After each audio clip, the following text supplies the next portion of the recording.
I am here with Bill Gates. We know him from Microsoft. We now know him for the Bill and Melinda Gates Foundation. Bill, it's great to see you.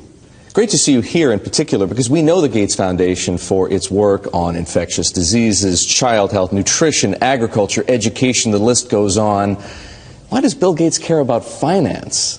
Well, it's all about helping the poorest. And one thing they don't have access to is bank accounts. The fee structure, if you have small amounts of money, is just too high. And we got involved in some traditional microlending, but just didn't see how that could scale up and get inexpensive enough. So now we're involved in trying to make sure we get a very efficient digital payment structure set up for all the poorest in the world to get financial products that work for them. What are you doing? The idea is that typically through the cell phone, you should be able to send money to your relatives. You should be able to track the money that's coming in, set aside money to buy seeds the next year. And there are countries where this is beginning to take off. Kenya, Bangladesh, even Somalia, maybe the last country you'd suspect, up in Somaliland. Almost half of the GDP is done digitally. I don't need to tell you that the poor have been unbanked for as long as there have been banks. Why is this time different? Well, it's really the digital revolution. The poorest have bought cows, stored gold, put currency under their mattress, but they are getting cell phones, and the cell phone capability of identifying who's using the cell phone, letting you look at your spending patterns, that's going to be common sense. People are going to have help and lots of innovative products competing on top of this digital currency platform. So if technology, mobile phones for example, digital money, helps to increase access to financial services at the same time as it lowers the cost of delivery, why is philanthropy needed? Philanthropy should just be here to bootstrap this. There are a lot of regulations in this area, and understanding how those regulations can make the cost of remittances, where you're sending money back to your family in your country of origin, how right now that has about a 5% overhead on it. We think we have a role to make sure that, particularly for the smaller transactions, the regulations don't impose those very high costs. Once this gets going, then we'll step up to the applications and say, okay, how does a savings application help the mother make sure money's focused on the kids? How does it help them stay in school, set money aside for the uniform or for good future planning? Some of what you just described, the need to move money from place to place, the cost of doing so, the overhead, as you put it, makes me think, believe it or not, of Bitcoin, because some people have said, hey, Bitcoin is the answer to those problems. Are you a believer? Well, Bitcoin is exciting because it shows how cheap it can be. Bitcoin is better than currency in that you don't have to be physically in the same place. And, of course, for large transactions, currency can get pretty inconvenient. The customers we're talking about aren't trying to be anonymous. They're willing to be known. So the Bitcoin technology is key, and you could add to it, or you could build a similar technology where there's enough attribution that people feel comfortable. This has nothing to do with terrorism or any type of money laundering. What kinds of people or private enterprises right now are helping to solve the same problems you're interested in? Well, in some countries, the mobile companies have been fantastic. In a few other companies, it's been the banks. In some countries, it's a startup company that's neither a bank nor a mobile company. In Bangladesh, the bKash offering runs across any phone, and they've gotten the regulations so that they have a product that we think will get very, very pervasive. So entrepreneurs are there. The enablement this creates, if you want to put in, say, electricity in a city, collecting your bills is one of the reasons why the underspending of infrastructure in these areas is a real thing holding back the economy. You mentioned banks. Are the legacy institutions, for the most part, banks, credit card companies, payment processors, friend or foe? Many of them want to have these additional customers, but they have to embrace the idea that the fees are going to be a lot lower. And so they have to find a way to service these new customers. Now, that means these customers aren't going to be coming into their branches, and they can charge a higher fee when you want to actually cash out. But if it's a pure digital transaction, then, you should be paying, less than 1% to move that money from you to a merchant or from you to a friend, even with meeting all the regulatory requirements. Don't you expect them to stand in your way to protect their margins? Well, it's a competitive field, and governments have a real interest in seeing this happen. Governments often want to make payments to the poorest, and if they can identify them and get that money out to them efficiently, countries like Mexico and Brazil have shown that's a way to lift people up. So the government, if they understand this, will usually want to create a competitive framework that draws people in to this. I think the capitalistic framework, with a little help from the government, will work well. The profit motive will take over. Yes, although banks are going to have to change their business model. The profits they'll be seeking will be different than the profit sources they get today. What about the risks? Security on the one hand, and the potential for abuses like we saw in subprime on the other hand. Yeah, the whole financial market, you can have deposits that get lost, you can have money stolen, you can have misrepresentation.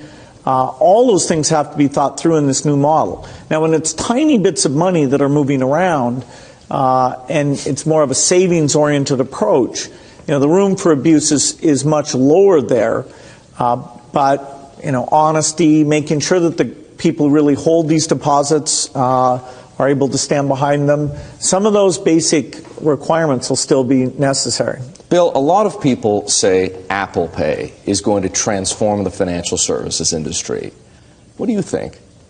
Well, Apple Pay is a great example of how a cell phone that identifies its user in a pretty strong way lets you make a transaction that should be very, very inexpensive. So the fact that in any application I can buy something, that's fantastic. The fact I don't need a physical card anymore, I just do that transaction, and you're going to be quite sure about who it is on the other end. That is a real contribution. And all the platforms, whether it's Apple's or Google's or Microsoft, you'll see this payment capability get built in. That's built on industry standard protocols, NFC, and these companies have all participated in getting those going. Apple will help make sure it gets to critical mass for all the devices. Have you asked or considered asking Tim Cook to help you with what you're doing? No, the kind of basic things underneath aren't the things that Apple Pay was involved in. Apple Pay will take anybody they've signed up for the payment instrument. So they're not involved in driving the efficiency and the super, super low fees for low amounts of money. Now, of course, when we get these things, as they branch out in other countries, having interoperability for people who happen to buy their devices will be worth doing. Here's a question for you. You were talking about wallet PCs and digital money 20 years ago in your book, The Road Ahead. How come Microsoft hasn't entered this market already? Well, Microsoft has a lot of the banks using their technology to do this type of thing. And the mobile devices, the idea that a payment capability and storing the card in a nice secret way, that's going to be there on all the different platforms. So the vision, we've got, Microsoft had a really good vision in this. My time on this area is all foundation focused. But you're advising Satya Nadella, the new CEO, on technology and strategy. Should Microsoft be a player in this business the way that Apple has become a player now, and Google has its own digital wallet product, and PayPal is being spun off from eBay? It's certainly Microsoft should do as well or better, but of all the things Microsoft needs to do in terms of making people more productive in their work, helping them communicate in new ways, it's a long list of opportunities Microsoft has to innovate. and taking office and making it dramatically better would be really high on the list there. That's the kind of thing I'm trying to help make sure they move fast on. Is Satya Nadella moving fast enough? I'm very happy with what he's doing. I see a new sense of energy. There's a lot of opportunity there. Some things the company isn't the leader on, and he sees that he needs to change that. You've been outspoken on Ebola. You've donated $50 million to the fight against Ebola. And you've been more optimistic about the chances of containing and controlling the outbreak in West Africa. But we last heard from you on that subject before the patient was diagnosed in Dallas. What do you think now? Well, I think that reminds people we do have an ongoing tragedy, and it's really awful. There's 22 million people in those 3 countries, and we need to get this under control, because not only are people dying of Ebola there, the health systems are shut down. So all the other diseases, measles, malaria, there's even more deaths taking place there. At the same time as we get it shut down in those 3 countries, we need to make sure it doesn't spread to other countries. Now, the richer a country is, if you have a good primary health care system, you should be able to handle that. So the fact that this Dallas patient was identified, the contacts are being traced, I feel confident the CDC is very much on top of that. I wish every country had a health system like that. There are parts of Africa that don't, so we're helping them build up the capacity that if a few people happen to come in with the disease, they'd be able to get on top of it. We helped Nigeria, and there was a case that went up there. Unfortunately, now all the contacts have been traced, and right now there's no Ebola in Nigeria. So the U.S. government's really stepping up on this, and I think that is going to let the world get on top of it. But we should have had better primary health care systems, and that's a long-term task. This reminds us to keep investing in. That's a very hopeful perspective, Bill. What if people don't see it your way? What if panic takes over? Well, I would say that if the U.S. government didn't have CDC, they didn't have the Department of Defense, they weren't working with other countries to get volunteers to come in, then the treatment capacity would not get to the point where, as people get sick, they're able to come in and be treated and not infect other people. So without this U.S.